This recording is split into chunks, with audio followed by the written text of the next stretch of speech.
वट सावित्री व्रत कथा हिंदू पौराणिक कथाओं का एक अत्यंत प्रेरणादायक हिस्सा है। वट सावित्री व्रत विवाहित महिलाओं द्वारा अपने पति की लंबी उम्र, सौभाग्य तथा पति के उत्तम स्वास्थ्य के लिए किया जाता है। भक्तों, आज हम आपको वट सावित्री व्रत कथा सुनाने जा रहे हैं। यह कथा निष्ठा, अटूट प्रेम और पतिव्रता धर्म की शक्ति को दर्शाती है। आइए हम सभी मिलकर प्रेम पूर्वक मंगलमयी कथा को श्रवण करें। प्राचीन काल में मद्र देश में राजा अश्वपति राज्य करते थे। उनके कोई संतान नहीं थे। उन्होंने देवी सावित्री की घोर तपस्या की, जिसके फलस्वरूप उन्हें एक अत्यंत तेजस्वी कन्या की प्राप्ति हुई और उसका नाम सावित्री रखा गया।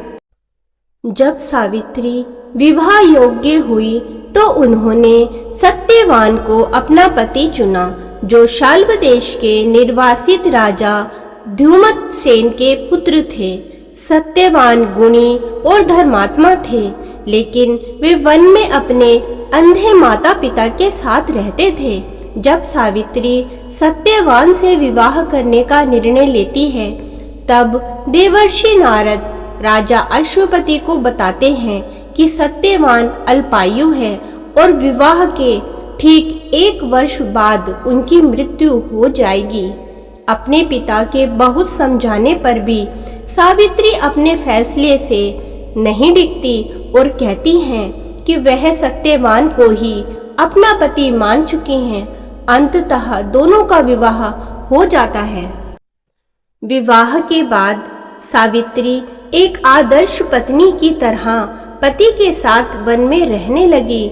नारद मुनि द्वारा बताए गए समय जब सत्यवान वन में लकड़ियां काट रहे थे, तब अचानक उनके सिर में भयंकर पीड़ा हुई और वे बेहोश होकर जमीन पर गिर गए।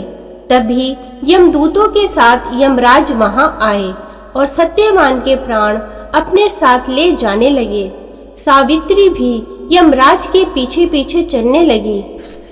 यमराज ने सावित्री को वापस लौटने को कहा, लेकिन सावित्री ने अपने पति के पीछे चलने का दृढ़ संकल्प दिखाया। उसकी निष्ठा, ज्ञान और पतिव्रता धर्म से प्रसन्न होकर यमराज ने उन्हें 3 वरदान मांगने को कहा। पहले वरदान में उन्होंने अपने सास ससुर के लिए आंखों की ज्योति और खोया हुआ राज्य मांगा।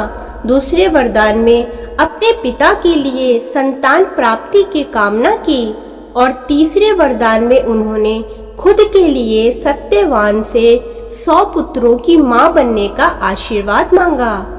पति के प्राणों के बिना मां बनना असंभव था, इसलिए विवश होकर यमराज ने सत्यवान के प्राण उनके पाश यानी फंदे से मुक्त कर दिए। यमराज से वरदान पाकर सावित्री वापस उसी वट वृक्ष के पास पहुंची, जहां उनके पति का मृत शरीर पड़ा हुआ था। उन्होंने यमराज द्वारा लौटाए गए प्राणों को सत्यवान के शरीर में प्रवेश कराया। वट वृक्ष की परिक्रमा करने से सत्यवान जीवित हो उठे। तभी से इस व्रत में वट यानी बरगद के वृक्ष की पूजा की जाती है, क्योंकि इस वृक्ष में त्रिदेवों यानी ब्रह्मा, विष्णु, महेश का वास माना जाता है।